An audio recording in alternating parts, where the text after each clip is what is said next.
Hello, my name is Patrick and I'm the Biodiversity Officer here at Connecting to Nature. So today we're going to talk to you a little bit about biodiversity and habitats. I'm going to talk to you about wildflowers, so how to sow them, how to grow them, and why they're good for you and why they're good for nature. We'll also take a look around the garden and see what you can do in your garden to help encourage nature and to increase biodiversity in your garden. Then later on we'll take a look at why nature is good for you itself. But first of all, what is biodiversity? So, in essence, biodiversity is the variety of life on the planet. That includes everything that lives. So that's the bacteria in the soil, the giant blue whale in the sea, it's the trees, it's the plants, it's the animals, and it's the humans themselves. Basically, anything that lives is part of the biodiversity. So all these species, the variety of life on the planet, they interact in millions of tiny interactions every day. And these interactions create what is known as the ecosystem. So the ecosystem is a combination of these interactions and the habitats where they live. So let's find out what a habitat is. What is a habitat? Well, a habitat is an area where all these species we were talking about, where they live and where they breed. And it provides food for them and it provides shelter. Now a habitat can be as large as the rainforest, it can be as small as a small patch of flowers in your garden. If you take a look behind us, this tree here, that's a habitat. This ditch down here, this is habitat. Even this scrub land along here, this is a habitat. And it's all about the interactions. There'll be thousands and thousands of interactions that you will not see every day in each one of these habitats. So if we take, for example, this flower over here. During the summer, pollinators are going to be pollinating these flowers. So they're coming to the flowers exclusively to get food. So they're looking for pollen and they're looking for nectar. But that's not the only interaction that's going on this flower. Beneath the surface, on the stems, you're going to have, say, the likes of aphids. So they're feeding on the flower, and then the aphids are fed on in turn by the likes of the earwigs or, say, the ladybirds. The ladybirds in turn then are fed on by larger insects or are fed on by the birds. So there's this giant web of interaction going on constantly in each one of these little habitats. You can create your own little habitat. It doesn't have to be a big field. Habitats exist everywhere. They can even exist on your window. A pot with wildflowers or a small shrub in it, that's a habitat. So let's take a look at wildflowers and why wildflowers are important and how they help nature. So why should you grow wildflowers? A wildflower meadow is an amazing habitat. It's an area full of life, full of colour, full of bees and pollinators and birds. Now by sowing a wildflower meadow, also providing the food and nutrients needed for these birds, for these insects, even for these small mammals. And they're very important. Our pollinators are needed to provide our food. 30% of the world's food is pollinated by insects. Without the insects, we are losing that food. One of the big problems Ireland has at the moment is biodiversity loss. Indeed, it's not just limited to Ireland. This is a worldwide phenomenon. Over the last 30 years, Germany has lost 75% of its insect population. England has lost 66%. In Ireland, we have lost 30% of our natural habitats since 1991. And this is still continuing. Plants and trees and flowers, they absorb carbon dioxide, a climate change gas, which we're all very aware of now. Right, so you have your seed packets, and now you're going to get ready to sow your flowers. But before we sow any flowers, we'll just give a brief explanation of the two different types of flowers that there are. So you've got the annual wildflowers and you've got the perennial wildflowers. Now the annual wildflowers, they're an annual species, which means that they germinate, they grow, they flower, and they die off all in 1 year. So you'll sow them in the spring, they'll be flowering by the summer, they'll be finished by the autumn.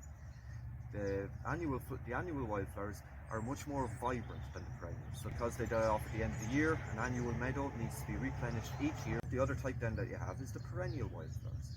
So perennial wildflowers, you'll sow them this spring. They'll put on foliage for the first year and will start to flower every year from the second year onwards. Now the perennial wildflowers, they're warmer in tone. They're not as vibrant as the annuals, but they have more intricate flower shapes. They will last an awful lot longer as well. A perennial wildflower meadow could last for decades, whereas an annual is a yearly thing. You do it year after year. So that's a brief explanation of the wildflowers. Let's take a look at how you actually sow your wildflowers. Wildflowers can be sown in either the spring or in the autumn. So in the spring they can be sown between March and May. In autumn they can be sown between August and October. This is a bed of wildflowers that we sowed back in October. As you can see, very healthy. Many different species coming along. How do you prepare the soil for sowing your wildflowers? Now, preparation is key for wildflowers, because under your soil there's going to be weed seeds that have been there for decades. Some weed seeds can stay viable in the ground for up to 60 years. So the first thing you do is you're going to take away any grass and weeds that you have in the soil. So you're wanting to get rid of any old grass. You're going to get rid of the old weeds and stuff that might be in it, and you're going to break up the clods. So you can see we've already dug this here a bit, but it's still fairly cloddy. So what you do is you just give it a nice break. You're creating a nice, what they call a nice fine tilt in the soil. So a nice crumbly soil, no clumps of soil in it. You're going to rake out any roots or weeds or anything that's in the soil there. So as you can see, taking them out. Any big stones around it, you need to get rid of those as well. So there's two ways that you can sow your wildflowers, either directly into the ground or into a pot. Fill up our pot.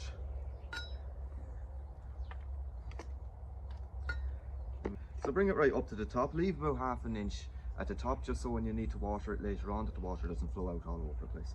So you take your wildflower seeds, sprinkle a few out onto your hand. You don't need to use all of them in the one pot, just sprinkle them very lightly onto the top of the pot.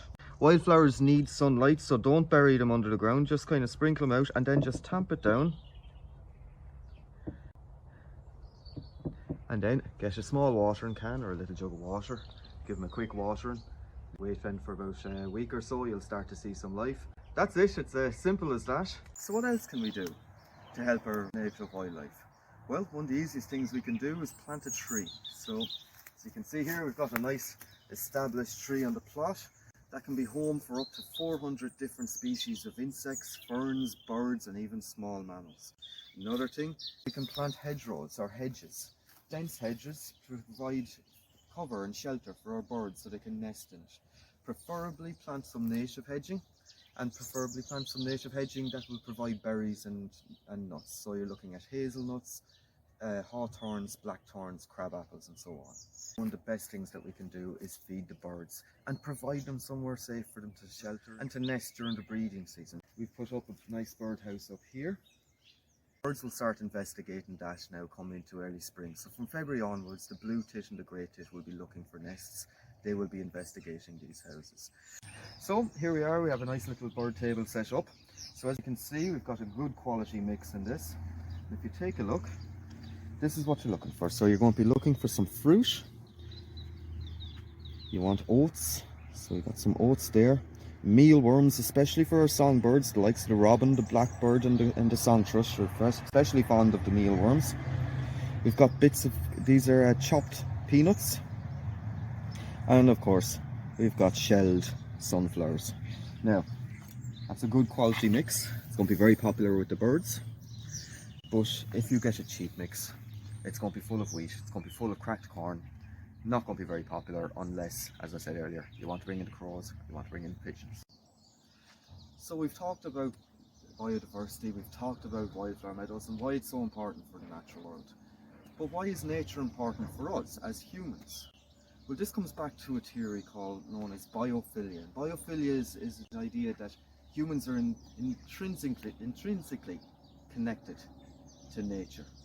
And indeed, you can see it when you go for a walk. If you go for a walk in a woodland, you feel better. It's not just the fresh air that you're getting into your lungs, it's also the connection to nature that you're making. When you watch the birds feeding at your bird feeder, when you watch the insects feeding on your wildflower meadow, all these things release happy hormones into your brain. It gives you a better sense of well-being.